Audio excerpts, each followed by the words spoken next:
ஞானானந்தமயம் தேவம் நிர்மலஸ்படிகாகிருதிம் ஆதாரம் சர்வ வித்யானாம் ஹயக்ரீவம் உபாஸ்மகே. அஸ்ட்ரோ டிவி நேயர்களுக்கு அஸ்ட்ரோ கே சேங்கர் பணிவான நமஸ்காரங்கள். வக்ர குரு பெயர்ச்சி. வக்ர குரு பெயர்ச்சி என்றால் என்ன அப்படின்னு பார்க்கும்பொழுது, வக்ரம் அப்படின்னு சொல்லும்பொழுது சூரியனிலிருந்து குரு 5 ராசிகள் தள்ளி இருக்கக்கூடிய காலகட்டத்தில் வக்கரமாகக்கூடிய வாய்ப்பு உண்டு.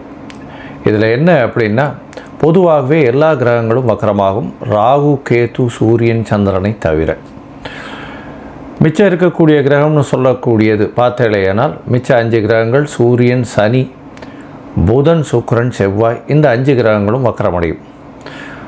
ஆனால் புதனும் சுக்கிரனும் வக்கரமடையக்கூடிய காலகட்டம் பார்த்தேலையானால் ஒரு 2 ராசி தாண்டும் பொழுதே அதாவது புதன் சுக்கிரன் இதெல்லாம் 2 ராசி சூரியனை விட்டு தாண்டும் பொழுதே வக்கரகதி அடைஞ்சிரும். ஆனால் குரு சனி இந்த 2 கிரகங்களும் ராஜ கிரகங்கள், மிகவும் மெதுவாக செல்லக்கூடிய கிரகங்கள்னு சொல்லக்கூடியது. சூரியனை விட்டு 5 அதாவது சூரியன் 5 ராசிகள் தாண்டி இருக்கக்கூடிய காலகட்டத்தில் வக்கரகதி அடையும்.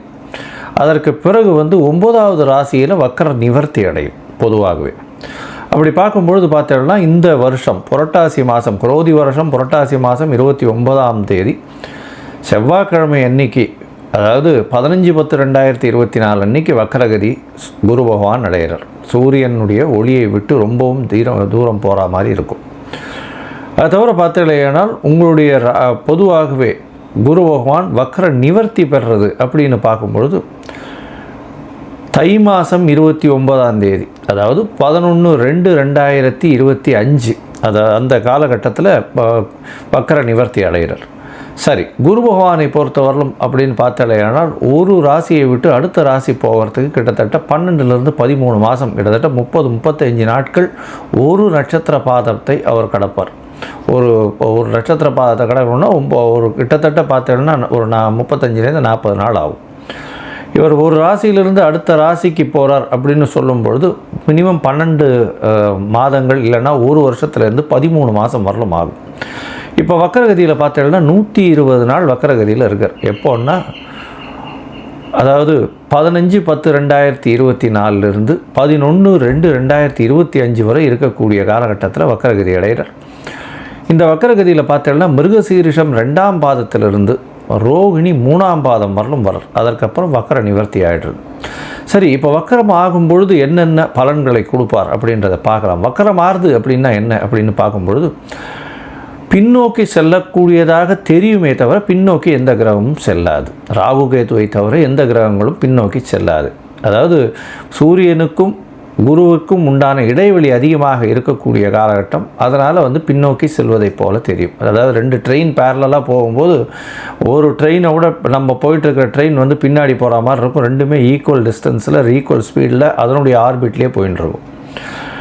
இப்போ பார்த்தோம்னா குரு பகவான் வக்கரகதி அடையும் போது என்ன ஆகும் அப்படின்னா, அவருக்கு உண்டான அந்த ஒரு தீட்சிண்யம் கொஞ்சம் கம்மியாகக்கூடிய வாய்ப்புகள் நிச்சயமாக உண்டு.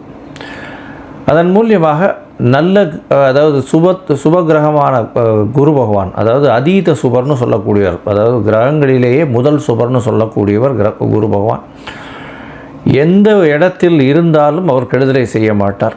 அதனால் ஒன்று அவருடைய விஷயத்தை அவர் செய்ய வேண்டிய செய்வாரே தவிர அவருக்கு எதிர்வினையாக செய்ய தெரியாது, செய்யவும் மாட்டார். தவறான விஷயங்கள் செய்ய மாட்டார். அதனால தான் அவர் குரு பகவான் பேர் வச்சு குரு அப்படின்னு சொன்னாலே அது பெரிய ஏற்றத்தை கொடுக்கக்கூடியவர்.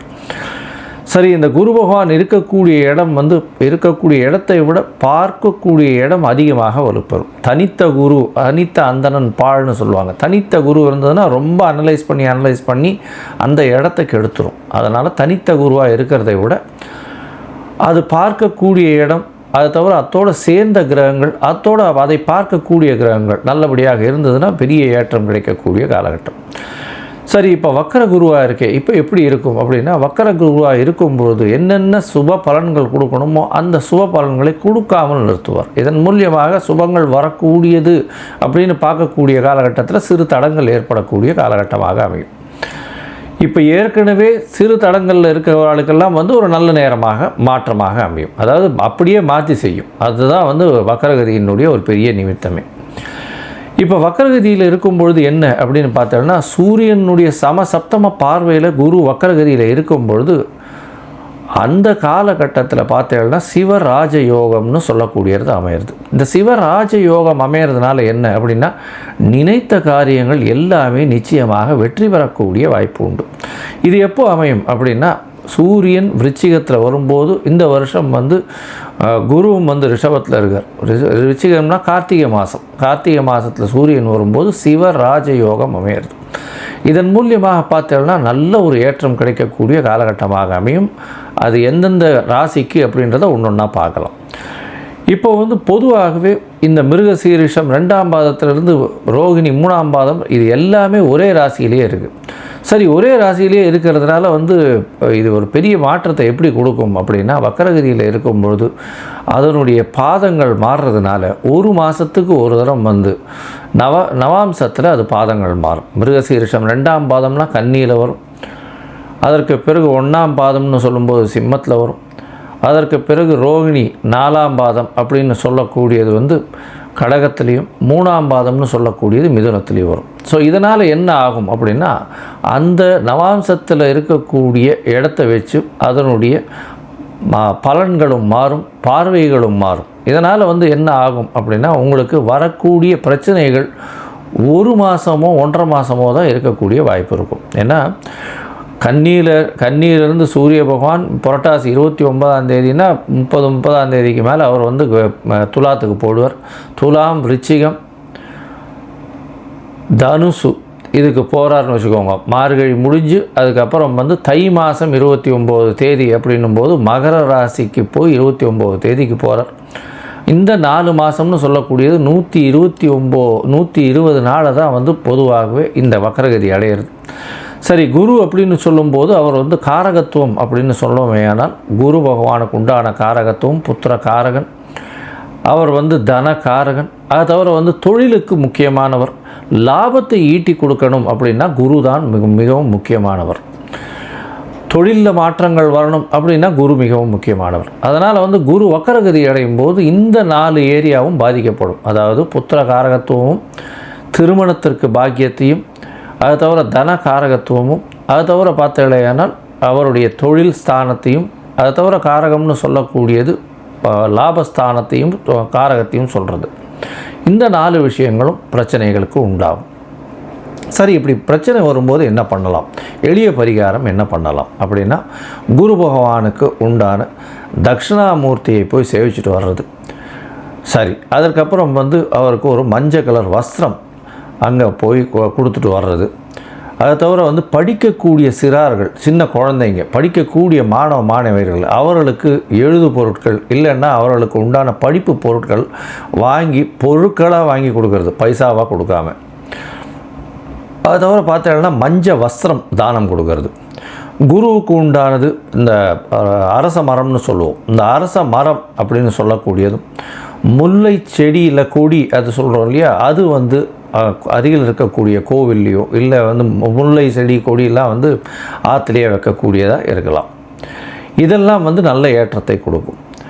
குரு பகவானுக்கு உண்டானது மூக்குக்கடலை தானமாக கொடுக்கறது. இல்லை சுண்டல் வந்து பண்ணிவிட்டு அது வந்து கோவிலில் கொடுத்து அதன் மூலியமாக அந்த பிரச்சனைகள் எதுவாக இருந்தாலும் எளிய பரிகாரத்தின் மூலியமாக, அதாவது சுண்டல் பண்ணி தட்சிணாமூர்த்திக்கு வியாழக்கிழமை பண்ணி கொடுக்கறதுனால நல்லது.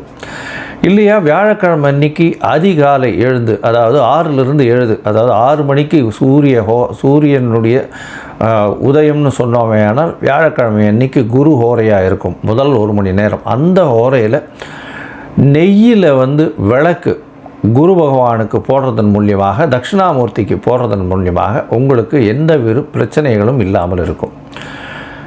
இல்லைன்னா நீங்கள் படித்த ஆசிரியரை போய் வணங்கிட்டு வர்றது, அருகில் இருக்கக்கூடிய மடாதிபதிகள் இவர்களை போய் வணங்கிட்டு வர்றது, இதன் மூலியமாக உங்களுக்கு எந்த ஒரு பிரச்சனை வந்தாலும், அதாவது குரு வக்கரத்தின் மூலியமாக அது வக்கரம் பிரச்சனைகள் இல்லாமல் செல்லக்கூடும்.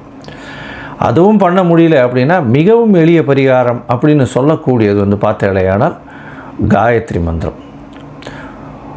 இந்த காயத்ரி மந்திரம் அப்படின்னு சொல்லும் பொழுது குரு பகவானுக்கு உண்டான காயத்ரி மந்திரத்தை ஒரு நாளைக்கு 3 தடவையாவது ஜபிக்கிறதன் மூலியமாக இந்த காயத்ரி மந்திரம் ஒரு நல்ல ஏற்றத்தை கொடுத்து உங்களுக்கு மாற்றத்தை நிச்சயமாக கொடுக்கும். சரி, இப்போது ஒரு ராசியாக மேஷம் முதல் மீனம் வரை இந்த குரு வக்ர பெயர்ச்சி என்ன செய்யும் அப்படின்றத பார்க்கலாம். அதற்கு முன்னாடி என்னுடைய மொபைல் நம்பர் கீழே ஸ்க்ராலிங்கில் போயின்னு இருக்கும். உங்களுக்கு அஸ்ட்ராலாஜிக்கல் கன்சல்ட் தேவைப்பட்டதுன்னா எனக்கு ஃபோன் பண்ணுங்க. உங்களுடைய date, time, place of birth, உங்களுடைய பெயர், தாய் தகப்பனார் பெயர் கொடுத்து இல்லையானால் ஜாதகத்தை போட்டு சந்தி இருக்கான்னு முதல்ல பார்த்துட்டு, அதாவது நட்சத்திர சந்தி, பாத சந்தி, அதை தவிர லக்ன சந்தி ஏதாவது இருந்ததே ஆனால் அதற்கு பிறகு அதை கரெக்ஷன் பண்ணிவிட்டு அதற்கு அப்புறம் உங்களுடைய தசாபுக்தி அந்தரம் சூக்ஷ்மம் இன்றைய காலகட்டத்தில் இருக்கக்கூடிய கோச்சாரத்தின் வழியாக உங்களுக்கு என்ன பலன், எளிய பரிகாரம் என்ன அப்படின்றத சொல்கிறேன். இப்போது மேஷம் முதல் மீனம் வரை வக்ர குரு 2024 எப்படி இருக்குன்றதை பார்க்கலாம். இந்த குரு காயத்ரி அப்படின்னு சொல்லக்கூடியது ஓம் ரிஷபத்வஜாய வித்மஹே கிருணிஹஸ்தாய தீமஹி தன்னோ குரு பிரச்சோதயாத் அப்படின்ற மந்திரத்தை ஒரு நாளைக்கு 3 தடவை சொல்கிறதன் மூலியமாக பிரச்சனைகள் எல்லாம் குறையும். அது இல்லையா, இன்னொரு காயத்ரி மந்திரம் அப்படின்னு சொல்லக்கூடியது ஓம் குருதேவாய வித்மஹே பிரம்மானந்தாய தீமஹி தன்னோ குரு பிரச்சோதயாத் அப்படின்ற காயத்ரி மந்திரத்தையும் சொல்லலாம். இதில் ஏதாவது ஒன்று டெய்லி ஜபிச்சின்னு வர்றதும் ரொம்பவும் விசேஷம். ஒரு நாளைக்கு 3 தடவை சொல்கிறதன் மூலியமாக உங்களுக்கு வரக்கூடிய வந்த பிரச்சனைகள் எல்லாமே கண்டிப்பாக சென்றுவிடும். மகரம், உத்திராடம், திருவோணம், அவிட்டம் இந்த 3 நட்சத்திரம் 9 பாதங்களை கொண்ட ராசி. ராசியின் அதிபதி அப்படின்னு சொல்லக்கூடிய சனி பகவான் ராசிக்கு 2ஆம் இடத்துல வக்ரகதியில் இருக்கிறார். இந்த குரு வக்ர பயிற்சியின் பொழுது அவர் வக்ரத்தில் நிவர்த்தி அடைஞ்சிடுறார். ஏன்னா நவம்பர் 4ஆம் தேதிக்கு அடைஞ்சிடுறார். அக்டோபர் 15ஆம் தேதிக்கு குரு பகவான் வக்ரகதி அடைகிறார். அதனால் ஒரு 15-20 நாளில் சனி பகவான் வக்ர நிவர்த்தி ஆகிடுறது. இப்போது குரு பகவானின் வக்கரகதி எப்படி இருக்குது அப்படின்றத பார்க்கலாம். குரு பகவான் உங்களுடைய ராசிக்கு 5ஆம் இடத்துல இருக்கார். 5ஆம் இடத்துல குரு பகவான் இருந்து உங்களுடைய ராசியை இவ்வளோ நாளாக பார்த்துட்டு இருக்கிறதுனால உடல் நலத்தில் ஏற்றம், பேச்சில் நல்ல வளம் இருக்கும். அதை தவிர முகப்பொலிவு இருக்கும். அதை தவிர நீங்கள் என்ன சொன்னீங்கனாலும் அது சரியாகவே எடுத்துக்கொள்ளப்படும். அதன் மூலியமாக பார்த்தாலேயானால் நீங்கள் எந்த இடத்துக்கு போனாலும் உங்களுக்கு பதவி, புகழ், மரியாதை, அந்தஸ்து, கௌரவம் இது எல்லாமே அதுவாக கிடைக்கும். அதை தவிர உங்களுடைய குழந்தைகள் மூலியமாக பெரிய ஏற்றம் கிடைக்கக்கூடிய காலகட்டமாக இவ்வளோ நாளாக இருந்திருக்கும். ஆனால் இப்போது வக்ரகதியில் 5ஆம் இடத்துல போய் இருக்கார் அப்படின்னா குழந்தை பிராப்தி. இப்போ குழந்தை பிராப்திக்கு பார்த்துட்டு இருக்கவாளுக்கு கொஞ்சம் இந்த குரு வக்ர பயிற்சி முடிகிற வரலும் கொஞ்சம் வெயிட் பண்ணுறது நல்லது. ஏன்னா 5ஆம் இடத்துல குரு தனித்த குருவாக இருந்து வக்ரகதி அடையிறதுனால குழந்தை பிராப்தியில் பிரச்சனைகள் வரக்கூடிய வாய்ப்புகள் நிச்சயமாக உண்டு. அதனால் கொஞ்சம் பொறுமையாக இருக்கிறது நல்லது. அதாவது இந்த ஐவிஎஃப் பண்ணிக்கிறவா, இந்த மாதிரியான குழந்தை பாக்கியத்திற்கு பார்த்து கொண்டு இருக்கிறவாள்லாம் கொஞ்சம் தள்ளி போடுறது ரொம்பவும் நல்லது. இது எப்போ வரலாம், இது குரு வக்ர பயிற்சி இருக்குது அப்படின்னா 15/10 11/2/2025 வரலாம். கிட்டத்தட்ட ஒரு 4 மாதம் 120 நாட்கள் இருக்குது. இந்த காலகட்டத்தில் எந்த ஒரு புது முயற்சி வேண்டாம் அப்படின்றத பொறுமையாக சொல்லுறோம். 5ஆம் இடத்துல போய் இருக்கிறதுனால உங்களுடைய பூர்வ புண்ணிய புத்திர ஸ்தானம் பாதிக்கிறது. இதன் மூலியமாக என்னென்னா சில தடங்கள் வரும். உங்களுடைய பூர்வ புண்ணியஸ்தானம் பாதிக்கிறதுனால உங்களுடைய அதிர்ஷ்டங்கள் கம்மியாகக்கூடிய வாய்ப்புகள் உண்டு. இதுக்கு நம்ம எப்படி இது பண்ணலாம் அப்படின்னா குரு பகவானுக்கு உண்டான எளிய பரிகாரம்னு நான் சொல்லியிருக்கிறத கொஞ்சம் பண்ணுங்க. அது கண்டிப்பாக பண்ணுறதன் மூலியமாக குரு காயத்ரி மந்திரம் ஒரு நாளைக்கு 3 தரம் சொல்கிறதன் மூலியமாக நிச்சயமாக மாற்றத்தை ஏற்படுத்த முடியும். ஏன்னா இது ஒரு 4 மாதம் காலகட்டம் தான். சரி, இந்த 4 மாதமும் மொத்தமுமே அப்படியே இருக்குமா அப்படின்னா அப்படி இருக்காது. ஏன்னா 4 மாதத்தை பார்த்தோம்னா முதல் மாதம் 15/10 15/11 வரலும் உண்டான காலகட்டத்தில் கார்த்திகை மாதமாகவும் போகிறது. இதனால் பார்த்தாலேயானால் உங்களுடைய ராசிக்கு அதாவது குரு பகவான் 5ஆம் இடத்துல இருந்து சூரியனின் பார்வையில் இருக்கிற சமசப்தம பார்வையில். அதனால் 5ஆம் இடத்துல இருக்கக்கூடிய குரு பகவான் சமசப்தமத்தில் சூரியனை பார்க்குறார். விருச்சிகத்தில் சூரிய பகவான் வரார். இது ஒரு பெரிய ஏற்றமான விஷயமாக இருக்கும். சிவராஜ யோகம்னு இருக்கும். நினைத்த காரியங்கள் நினைத்த இடத்தில் நடக்கக்கூடிய காலகட்டமாக அமையும். வக்கரகதியில் குரு இருக்கும் பொழுது வரக்கூடிய யோகம் இது. அதனால் இந்த காலகட்டத்தில் இந்த ஒரு மாதம் உங்களுக்கு பெரிய யோகத்தை கொடுக்கும். அதாவது 15/10 15/11 வரலும் உண்டான காலகட்டங்கள் நீங்கள் நினைத்ததை சாதிக்கக்கூடிய காலகட்டம். புதிய பதவி வந்து சேரும், அதிர்ஷ்டங்கள் வந்து சேரக்கூடிய காலகட்டமாக நிச்சயமாக இருக்கும். அதற்கு பிறகு பார்த்தலையானால் உங்களுடைய ராசிக்கு அதாவது 8ஆம் இடத்துல, அதாவது செவ்வாயின் முதல் பாதத்தில் குரு பகவான் இருந்தால் நவாம்சத்தில் 8ஆம் இடத்துல வரும். அந்த காலகட்டத்தில் பார்த்தலையானால் குருவும் மறைஞ்சிருக்கக்கூடிய காலகட்டமாக இருக்கிறதுனால சிறு சிறு தொல்லைகள் கொடுக்கும். உடல் நலத்தில் பிரச்சனைகள் வரக்கூடிய வாய்ப்புகள் நிச்சயமாக இருக்கும். 15-11 15-12 வரலும் உண்டான காலகட்டத்தில். அதனால் வந்து புதுசாக வந்து எந்த முயற்சியும் வேண்டாம். வெளிநாடு போகக்கூடிய பாக்கியம் நிச்சயமாக வரும். இதன் மூலியமாக வெளிநாடு போகக்கூடிய பாக்கியம் வரும் அப்படின்னா வந்து வேலை தொழில் செய்யும் மூலியமாக நிச்சயமான பாக்கியம் வரும். மறைந்த இடத்திலிருந்து திடீர் பொருள் செல்வம் வரக்கூடிய வாய்ப்புகள் நிச்சயமாக இருக்கும். பழைய ஆசிரியர்கள், நீங்கள் படித்த ஸ்கூல் காலேஜஸில் இருக்கக்கூடிய பழைய ஆசிரியர்களை போய் பார்க்கக்கூடிய வாய்ப்புகள் நிச்சயமாக கிடைக்கும். பழைய ஆசிரியர்கள், உங்களுடைய ஸ்கூல் டீச்சர்ஸ் இவாளெல்லாம் போய் பார்க்குறது, ப்ரொஃபஸர்ஸை போய் பார்க்குறது, உங்களை நன்னெறிப்படுத்தினவர்களை போய் பார்க்குறது, இதெல்லாம் வரக்கூடிய வாய்ப்புகள் நிச்சயமாக உண்டு. உங்களுடைய ராசிக்கு பார்த்தலையானால் குரு பகவான் 5ஆம் இடம், 7ஆம் இடம், 9ஆம் இடம் இந்த 3 இடத்தையும் பார்க்குறார். இதன் மூலியமாக என்ன அப்படின்னா உங்களுடைய ராசிக்கு 9ஆம் இடத்தை பார்க்குறார், 11ஆம் இடத்தை பார்க்குறார், உங்களுடைய ராசியே பார்க்குறார், 5ஆம் இடத்துல இருக்கார். இதனால் வந்து இந்த இடங்களெல்லாம் வந்து பார்க்கக்கூடிய இடங்களெல்லாம் வலுப்பெற்று போகிறது.